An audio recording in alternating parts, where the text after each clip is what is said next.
As relações da economia personalista com a teoria econômica, as principais são com a escola austríaca, principalmente Mises, Hayek, que embora frisassem que a economia não deve ter uma preocupação ética, a teoria econômica, a praxeologia,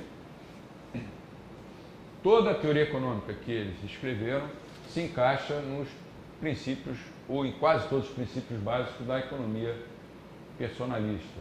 E aqui tem um R a mais no nome do Kirchner, é um R só. Israel Kirchner, que se aposentou na Universidade de Nova York, hoje ele é um rabino, né? Ele é um rabino e, embora não tenha escrito também sobre temas morais, em toda a teoria econômica dele está subentendido o aspecto moral superior dos mercados, do empreendedorismo, da ação empresarial. Ele não dizia claramente porque ele estava escrevendo como economista e não como rabino. Como eu também não posso dizer nos meus escritos que eu estou escrevendo como economista e não como católico ou alguém de outra religião. Mas os valores, você levar os valores corretos para a economia, vai ser muito melhor do que se não levar. Tem alguma relação com a teoria do capital humano, do Schultz e do Gary Becker? Nessa encíclica que eu citei há centésimos anos, claramente tem o dedo do Gary Becker, que foi um dos que assessoraram João Paulo II, ao dizer que era obrigação moral, até com vistas à dignidade da pessoa humana, que todos tivessem acesso à educação. Ele não fala lá se a educação é estatal ou privada, mas fica subentendido. Ou se é homeschooling. Homeschooling, para chegar no Brasil, acho que leva 400 anos. A não ser o nosso amigo Kleber, né? Que passou por 1000 problemas na justiça. E alguma coisa com a teoria da escolha pública no seu início, Buchanan e Gordon Tullock.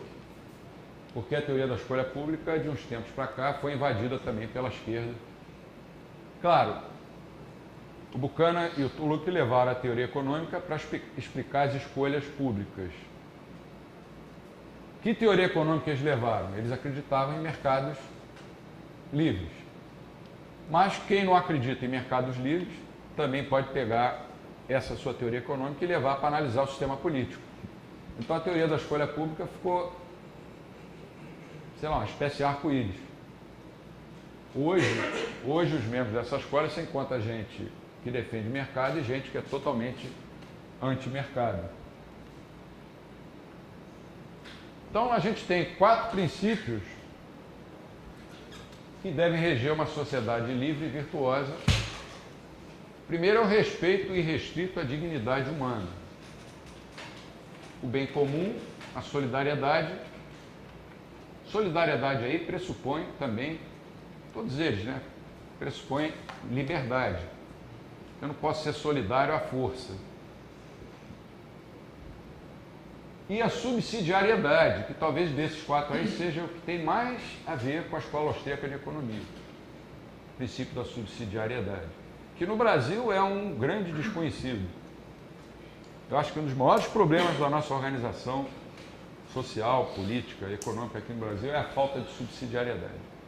As coisas são centralizadas, vai tudo para Brasília e lá as decisões são tomadas. O princípio da subsidiariedade diz o seguinte, se você, por exemplo, tem um problema com o teu vizinho ali de porta do teu apartamento, você tenta resolver com ele, sem precisar falar com o síndico. Pô, tá tendo um problema, um cano lá, tá rachado. Se você não resolver com o seu vizinho, aí você fala com o síndico. Se o síndico não resolver, você vai na administração do bairro. Se lá também não for resolvido, aí você vai à prefeitura. Se não resolver na prefeitura, vai para o Estado. Se não resolver no Estado, vai para Brasília. Aí que não resolve nunca. O que acontece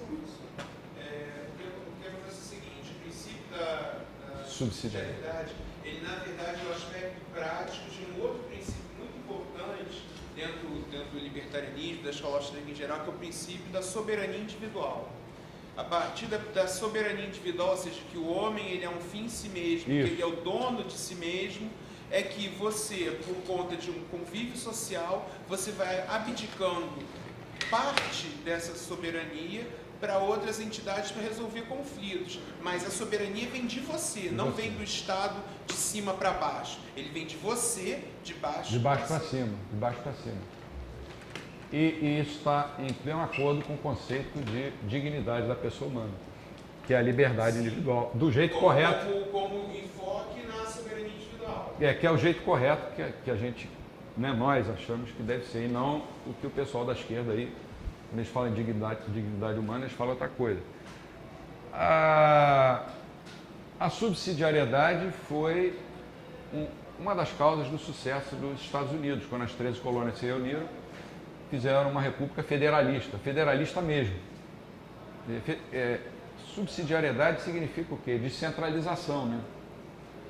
Política, econômica, administrativa, como o Bernardo falou, a coisa vem de baixo para cima e não de cima para baixo. Como é o nome do nosso país oficial? República Federativa do Brasil. Onde é que está a federativa? Só no nome. Ah, mas nós somos uma federação. Tudo bem, pode chamar de que quiser, mas não existe federalismo no Brasil. Tudo é centralizado. Do ponto de vista econômico, a descentralização, a subsidiariedade vai implicar em quê? Em mais eficiência. Do ponto de vista administrativo, também. Do ponto de vista jurídico, eu acredito que também. Esses princípios têm o caráter geral e são básicos, são basilares, porque ele se refere à realidade social no seu conjunto, das relações entre os indivíduos até aquelas que se desenvolvem nas ações política, econômica e jurídica, bem como as que dizem respeito aos intercâmbios entre os diferentes povos e nações. Agora, como são expressões gerais, quando você fala bem comum, por exemplo, você pode estar se referindo a qualquer coisa. Né? Se vocês votarem em mim, votem em mim porque eu prometo que eu vou fazer tudo pelo bem comum. Ou então, eu vou promover a justiça social. Eu vou respeitar a dignidade humana. Ninguém vai para a televisão em época de campanha dizer que vai agredir essas coisas. No entanto, precisa saber qual a definição de dignidade da pessoa humana, de bem comum, de solidariedade e subsidiariedade. Foram apropriados pela esquerda. Talvez a subsidiariedade não, porque eles defendem abertamente a centralização. A dignidade humana, a solidariedade, a subsidiariedade e o bem comum são imutáveis no tempo e têm significado universal. E isso torna esses 4 princípios parâmetros ideais de referência para análise e interpretação dos fenômenos sociais, assim como a orientação da ação humana no campo social, uma perspectiva ampla que Mises chamava de praxeologia, o estudo da ação humana.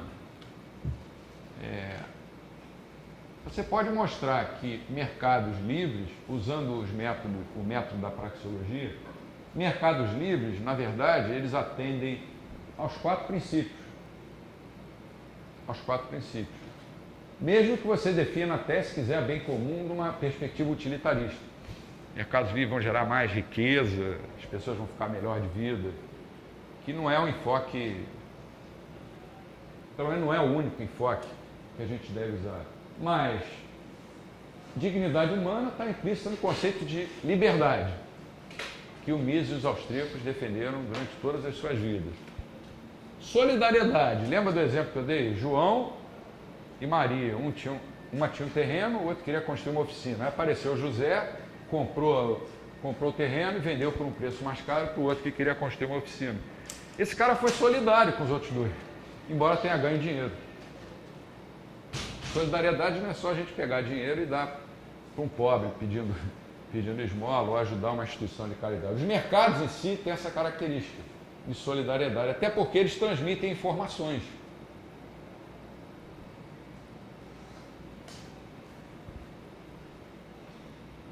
Os 4 princípios devem ser analisados na sua unidade, conexão e articulação.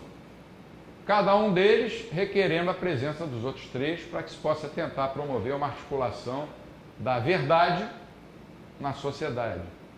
O que é essa verdade aí? São os valores básicos, tradicionais do que é certo e do que é errado.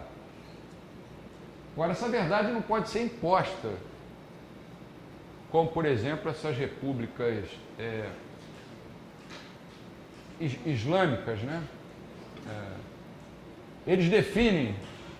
O governo define o que é certo, o que é errado, e impõe aquilo para todo mundo. A coisa tem que vir de baixo para cima. Mediante a qual cada consciência é instada a interagir com as demais sob o amparo, né, da liberdade e total corresponsabilidade com todos em relação a todos. Isso tem um significado moral bastante forte, porque nos remete aos próprios elementos que ordenam a vida em sociedade.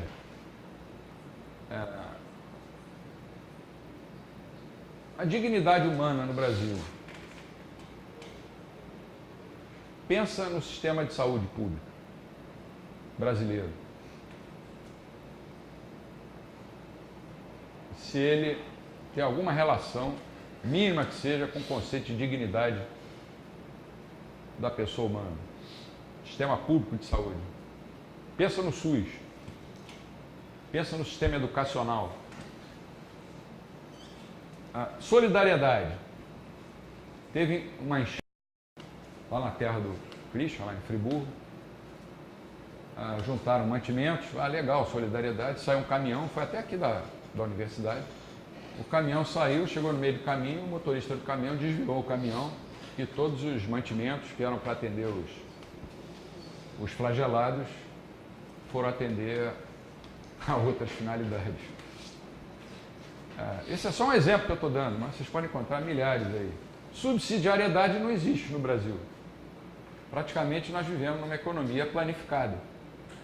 E cada vez mais. Mascarada de capitalismo. E o bem comum, se a gente pensar em termos de Brasil, eu não diria só de Brasil não. América Latina, a coisa está muito feia.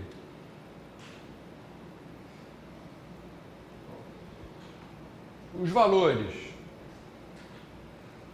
Existe uma relação de reciprocidade entre os 4 princípios que acabamos de expor e os valores, uma vez que estes expressam o apreço que se deve guardar para com diversos aspectos do bem moral que os princípios objetivam alcançar, servindo como ponto de referência para a estruturação e ordenação da vida social. Os valores sociais básicos são 3 e são todos eles inerentes ao princípio da dignidade da pessoa humana, da qual representa o que a economia chamamos de variável instrumental.